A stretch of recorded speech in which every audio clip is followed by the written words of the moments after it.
Hello, and thank you for joining us for our review of the residential purchase agreement. Again, in order to find the most recent version of this, you're going to want to look in the lower left corner. This particular one is from April 24th of 2024. You will find this in the purchase folder, which we will be transferring over from when we had it in templates and Agent General.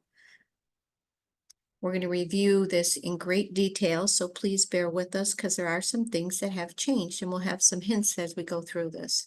So the residential purchase agreement, offer, receipt, and acceptance. This is a legally binding agreement. Sometimes we get questions of, do I have a right to rescind in 3 days? That does not apply for the state of Ohio for a real estate transaction. And they are always able to consult with the independent counsel for legal questions as we are not attorneys.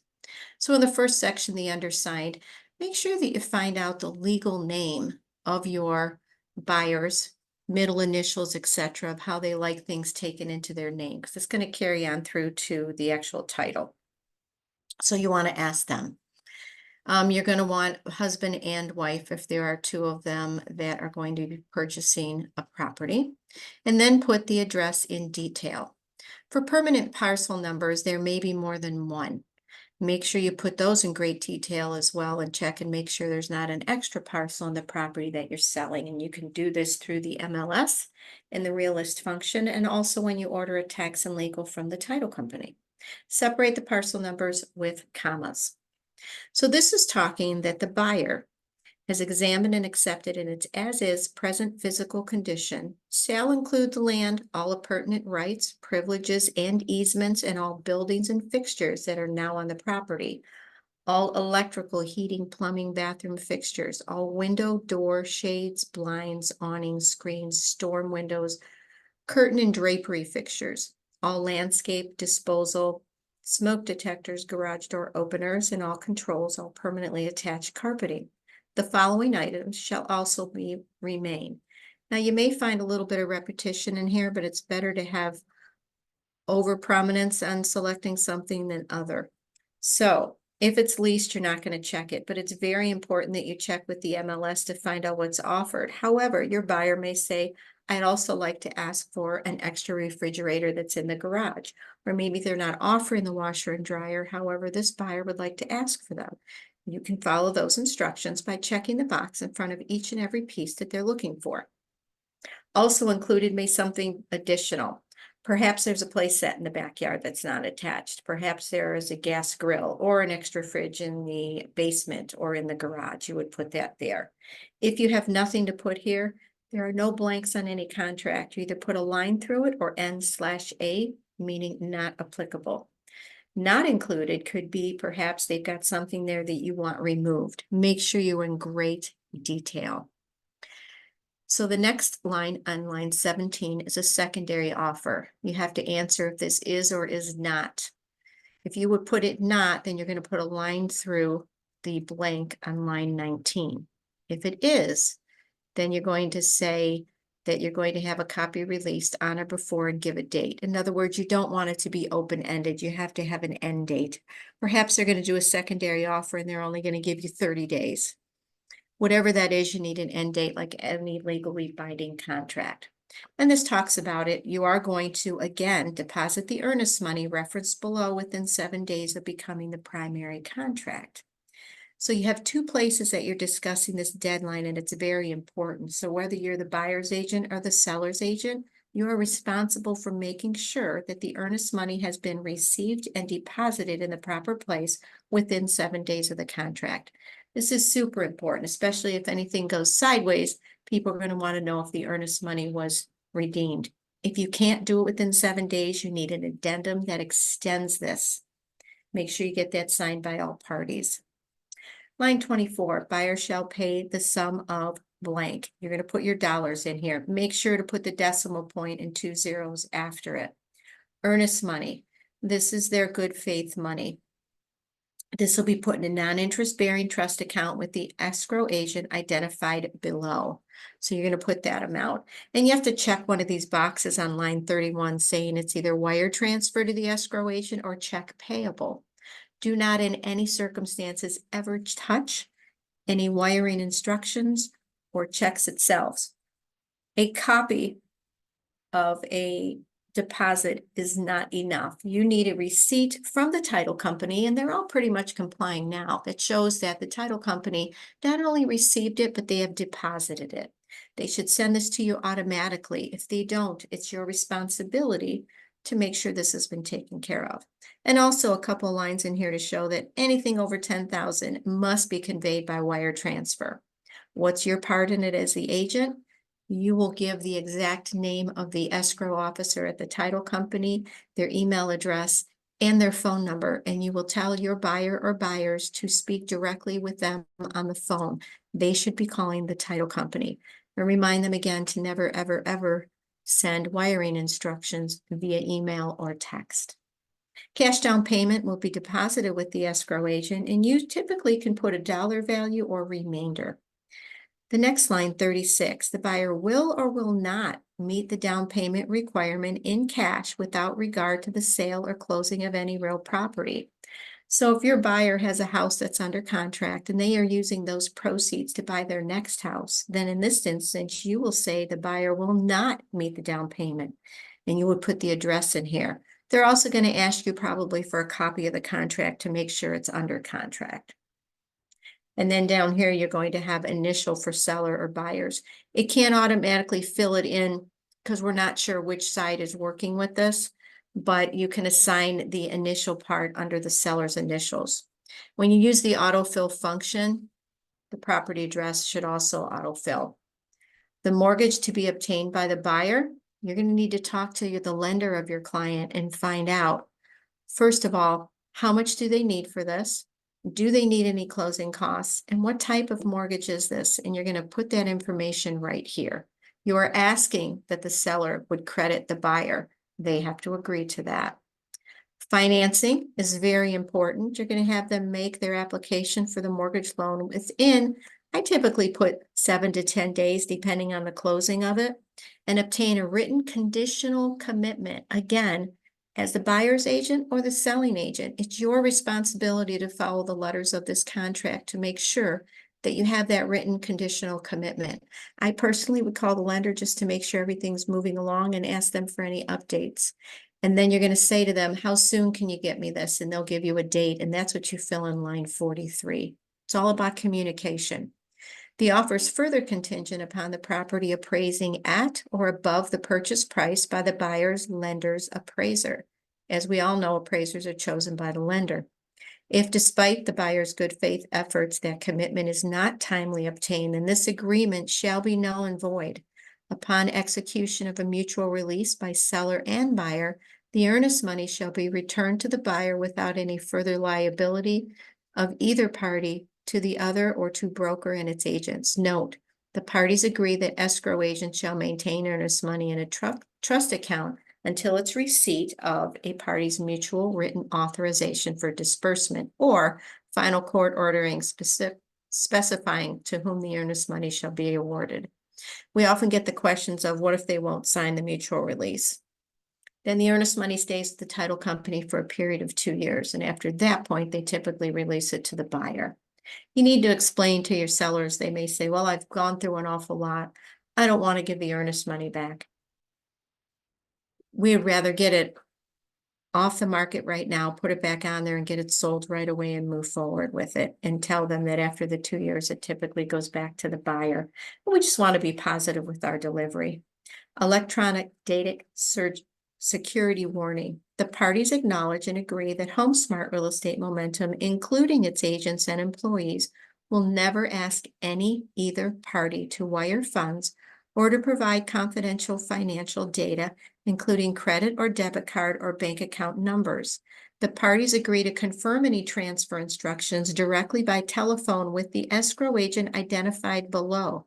The parties hereby release all brokers and agents involved in the transaction from any and all claims, damages, and causes of action related to cyber fraud, cyber breach, or unlawful electronic data security access by a third party in connection with any agent or broker communication. Again, you need to take yourself out of this and have your client communicate directly on the phone with the title company escrow office. Closings, all funds and documents necessary to complete this transaction shall be placed in escrow with the lending institution on or the escrow agent on or about. So in other words, it's either going to go with the title company, it could be a lending institution, or in another situation, it's going to go to an individual. If that doesn't apply in line 58, put a line through there. It will get to the escrow agent on or about, and you're going to put a date. Typically, it's 2 to 3 days before the title transfer. Please be mindful of holidays and weekends. We're not going to promise that something's going to close on a Friday, and then that puts everybody out of sorts because some reason or another it didn't transfer, and then they cannot get possession till the following week. So we want to make sure that these dates are thoughtful. It's always best to do them maybe a Monday, Tuesday, Wednesday, but then again, your client may have a specific date. Just explain to them the pros and cons. Possession, a seller shall deliver possession and occupancy to buyer on or before, you may say 9 a.m. or 9 p.m., 3 days after recording the deed, or blank date, whichever is later. Buyer shall transfer utilities commencing on the date of possession. So you may have it where they're going to allow the current residents to live there maybe for free. And if it's a longer version of staying there, then you have a rent back document that needs to be put in place. As far as title goes, a seller shall convey a marketable title to buyer by general warranty deed or fiduciary deed, if required, with release of dower, free and clear of all liens and encumbrances whatsoever, except any mortgage assumed by a buyer. Such restrictions, conditions, easements, however created, and encroachments as do not materially adversely affect the use or value of the property, zoning ordinances, if any, and taxes and assessments, both general and specific, not yet due and payable. Seller shall furnish an owner fees policy of title insurance from, it could be Venture Land Title Professionals Group, or, and you could put whatever title company is in there. I suggest if you're going to use Venture Land Title, put a line through the blank on line 69. If you have a different title company you're using, then put a strikeout line on line 68 over Venture Land Title / Title Professionals Group and escrow. In the amount of the purchase price with cost of the insurance premium split equally between seller and buyer. Seller shall have 30 days after notice to remove title defects. If they're unable to do so, buyer may either A, accept title subject to the defect without any reduction in the purchase price, or B, terminate this agreement, in which case neither buyer, seller, nor broker or agent shall have any further liability to each other, and both buyer and seller agree to sign a mutual release, whereupon the escrow agent shall return the earnest money to the buyer. Again, your clients, be it sellers or buyers, are going to initial and date at the bottom of the page. Autofill with the property address. Then this talks about prorations. And this is really important to go through with them.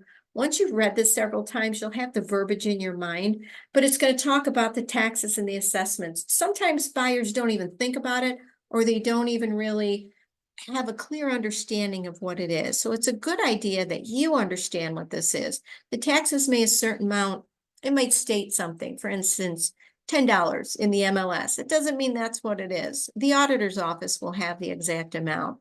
It also on line 87 talks about escrow agents shall withhold blank from the seller to secure payment of final water and sewer, because these can't be paid until afterwards. So maybe you want to put 500, whatever the buyer is agreeable to. The escrow agent is instructed to either pay said charges or verify the seller's payment of said charges or remit the balance to the seller. In the event the property shall be deemed subject to any agricultural tax recoupments, buyer or seller agrees to pay the amount of such recoupments. It may not be applicable, but you have to check one of these 3 boxes. Next section talks about escrow instructions. Your escrow instructions, and this is how your escrow letter or OTPC is crafted in order to give instructions and directions of how the checks are cut and to whom and for what amount. So you have to follow everything that's in here. It really does lay out that the seller pays the following costs: government conveyance fees or transfer tax, any amounts requiring discharge, mortgage lien encumbrances not assumed by the buyer, and to record the cancellation. title exam, and 1/2 of cost of insuring premium for owner's fee policy of title insurance. The deed prep cost, prorations due to buyer, any real estate brokerage compensation owed by seller, and 1/2 of the escrow fee, unless it's VA or FHA regulations may prohibit payment of escrow fee by buyer, in which case seller shall pay the entire escrow fee. Buyer shall pay the following through escrow: 1/2 of the cost of the escrow fee, unless prohibited, and 1/2 of the cost of insuring premiums for owner's fee policy of title insurance, all recording fees for the deed and any mortgage, any compensation due from buyer to HomeSmart Real Estate Momentum.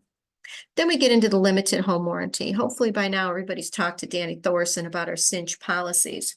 You're going to check the MLS to see if the seller offered a home warranty. If they do, you're going to want to call them and ask them for 2 things: a paid invoice and also a copy of the warranty to give to your client, and make sure you show them the number they can call for a claim. Be of service to them. If you're offering one here from HomeSmart and you initiate it, it's very important that you put this information in special instructions to say that it was initiated by you. Explain the benefits and the pros and cons of this warranty to your client, and that's why you'd receive your marketing fee. We're also going to put in here on line 104, the deductible is paid by the buyer and will or will not be provided by Cinch Home Services, or maybe it's another company that they told you ABC Home Warranty paid for it. And then get the cost of it. Ask them, what's the total fee that you've paid for it? Again, communicate professionally and politely with the co-broke.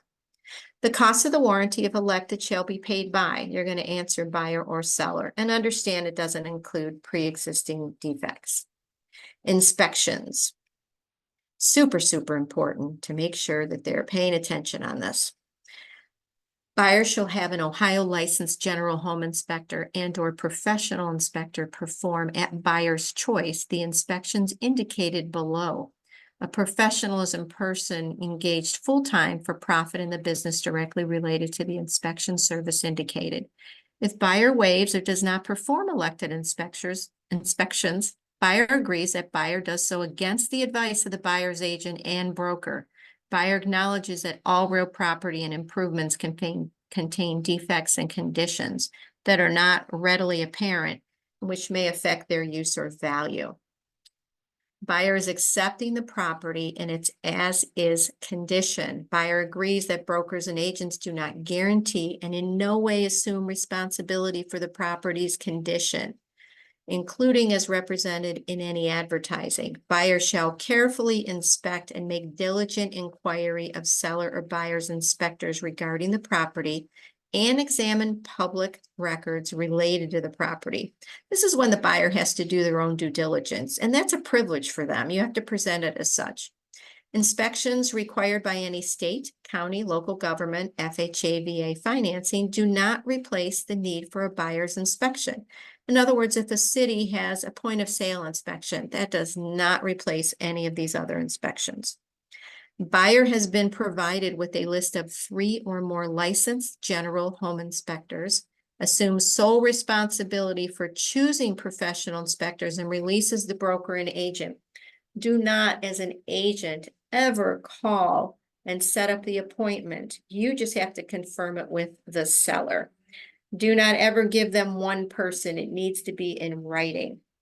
So the next section, 123, buyer must check the elected for each professional inspection desired and the number of days following the date of exception that the buyer has to conduct each inspection elected. This is super important. You've got to be able to check these boxes off for what they want to have. And then they're also going to put maybe 3 to 5 days, 7 to 10, 24, whatever it is. And they're going to check off buyer's expense. If by chance they're asking the seller to pay for the inspection, they can. The seller can also say, we choose not to. One of the things that I find extremely helpful, line 134, you could put point of sale within so many days because many communities require it. I would also click this box for additional inspections and give it 3 to 5 days past your deadline up here for any additional inspections as recommended. So if you have a great home inspector and they go in there and they go, you didn't check off mold, but I saw some in the attic, or you didn't check off pest, but I saw an animal up in there. You're gonna wanna have an additional inspection. If you need additional time to get these inspections done, get an addendum, make an extension, and make sure you fill these out. Down here for the waiver, your client or clients will initial here because they are acknowledging that they're waiving the ones that the buyer has not elected above. Any failure for the buyer to perform within the time specified, super important. You can't assume or call them and say, we need 3 days. You need it in writing. Any inspection indicated elected is a waiver of such inspection and shall be deemed absolute acceptance of buying the property as is. Extend, extend, extend if you need it. This next section is really nicely enhanced. Within 3 days after the completion of the last inspection, within the time frame agreed upon, buyers shall elect one of the following. A, remove the inspection contingency and accept the property in its as-is present physical condition. Or B, accept the property subject to seller agreeing to have specific items identified in written inspection report repaired by a qualified contractor in a professional manner at seller's expense. We suggest that you're going to give them a copy of it and reference the page numbers that you're talking about. I would also suggest that you ask for the receipts. And C, they have the option to terminate the agreement if written inspection reports identifies material latent defects not previously disclosed in writing by the seller. So if you walk up to the house and you can see that there's a window that's busted and it's missing, you can't go back and say, well, now I need you to replace it, because that was not a latent defect. That was something that you were able to see. So we'll go to the next page. Again, it talks about you're accepting it. This is the third time it's referencing present physical condition. Buyer shall sign an amendment to purchase agreement, removing the inspection contingency, and this agreement will proceed in full force. Remember, every contract is contingent upon 2 items: possibility of inspections and the possibility of a financial contingency. If it's cash, finance contingency is removed. So then they'll talk about, you have to give them the inspection report. So we get a lot of phone calls of saying, I have a previous inspection report. Can I give this to them? If you've gotten it, then it's your obligation to give it to the next buyer. But I always kind of give this little disclosure. Remember, to your buyers, a home inspection is like an appraiser. It's good for that moment in time. From the time this inspection happened to this moment, anything could have happened. So I do not recommend that you use this on the basis to purchase a property. I recommend you get your own independent inspection. And it talks about here, if they don't come to an agreement within 3 days, then this agreement is null and void and the parties agree to sign a mutual release. Now, will they? That's up to them. If the buyer elects to terminate the agreement based on newly discovered defects, then the buyer will provide a copy of the report and they agree to sign a mutual release.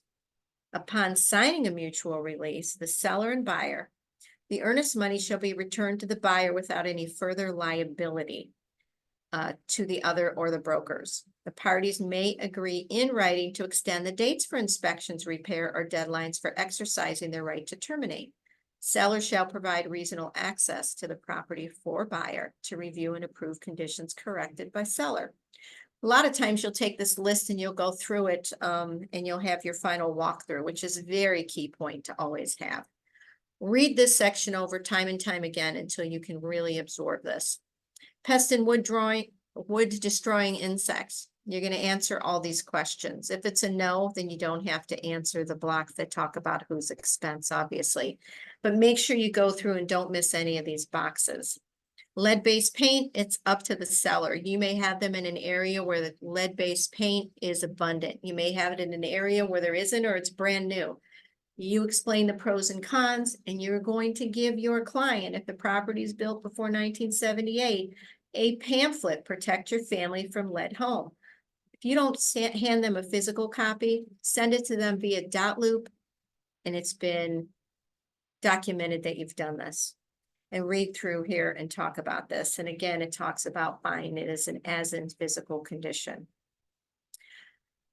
This is saying that they have or have not received this, and you make sure that this is being reviewed by everybody. Megan's Law, the seller can warrant that the seller has disclosed to buyer all notices received from the local sheriff's department pursuant to the Ohio Sex Offenders Law. I always throw in there, again, to my buyers, from the time that this document was signed to the time that you move in, circumstances can change. If this is truly important to you, I suggest you call the local sheriff's office and ask for acknowledgement of if, in case there are any people that are living, the sex offenders adjacent or close to your property.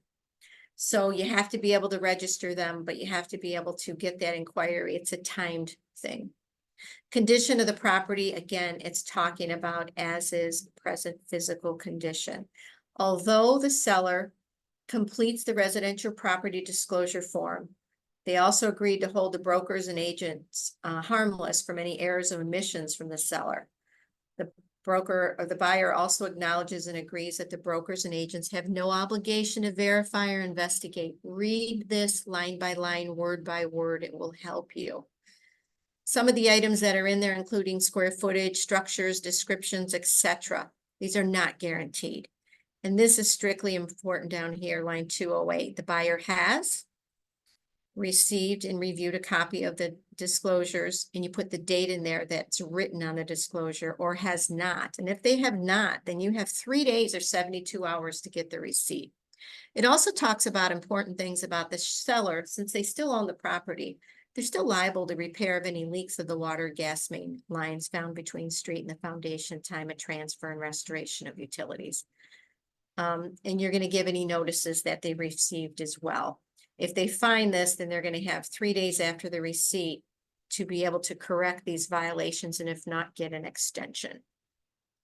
The representation and disclaimers, buyers acknowledge the buyer is relying on the buyer's own inspection and evaluation, whether performed by buyer or buyer's independent contractors, in determining the property's use, value, condition, or fitness. If somebody's looking at vacant land, it's their responsibility to confirm with all the local departments to make sure that it is indeed buildable and that the utilities that they are requiring, find out where they are. They could be on the street, they could be up the street, they could be on the actual property. We all want to help our clients and do everything for them. However, it's a disservice if we try to get the information and it's wrong. So what I would say, okay, you're going to be in the community of Willowick and you're building a house. Here's the number of the building department. Here's the city hall, blah, blah, blah. These are the utilities. I suggest that you get that information for you as a consumer rather than me as a middle person. Again, it's going through about any representation. So if you say, I'm going to give you my Uncle Al because he's a plumber, you're going to give it to him in writing and say, by the way, I suggest you do research for yourself. You're no longer obligated to use my uncle or any referrals. Please talk to family and friends and search them online. And it's going to talk about all these other items here as well. Buyer has not relied on representation. This itemizes it. So you never go down in a house and say, wow, basement's dry. You don't know that. It could be dry for that moment, but don't do that. And again, referral to third parties.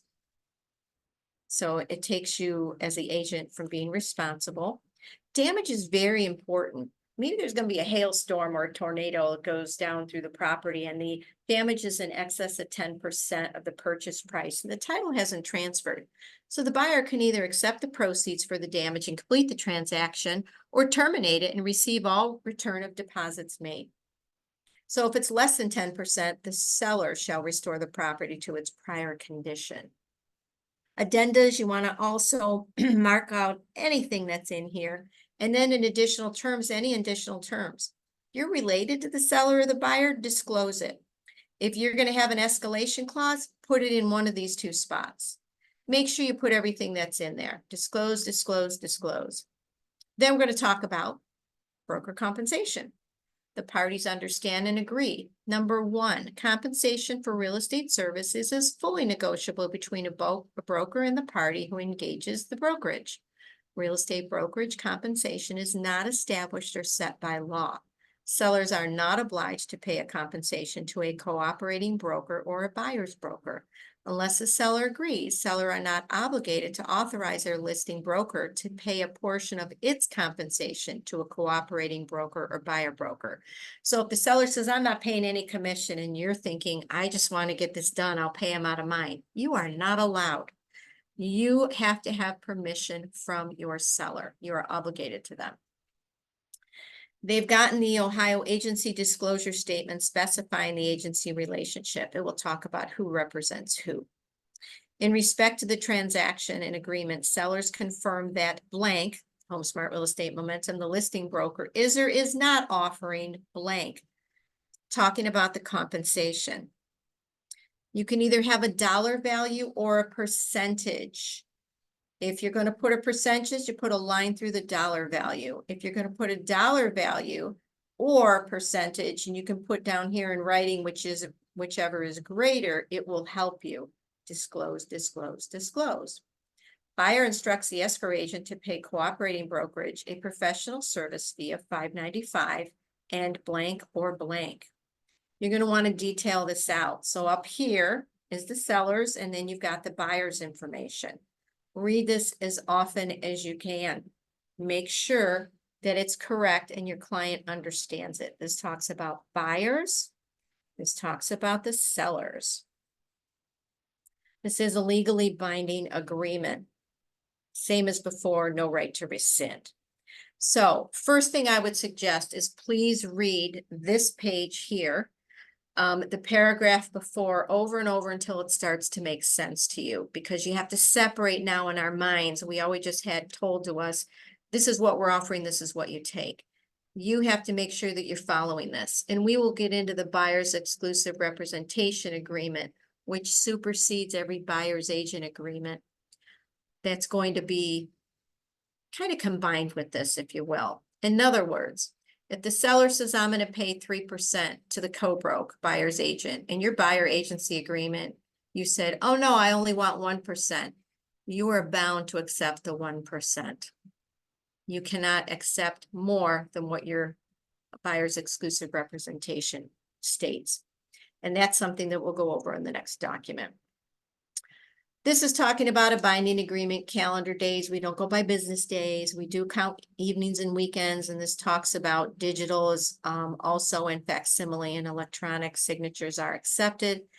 Parties can also consult an independent professional for legal, tax, inspection, engineering, or other types. And then they're going to sign down here. Now, fill in this information. Try to get the information of their, put in here their email address and that. It's going to save you time. It's going to save everybody time in there. Initial and date at the bottom. Seller's signature, the same. Fill in all the information you can. And if you're sending it via dot loop, then send it to them that they can sign and fill. When it comes down to this next section, be the great agent.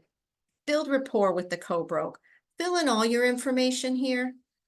And then also look up in the MLS and fill in the selling information. Don't make them fill it in. Let's try to cooperate and collaborate with each other as best we can.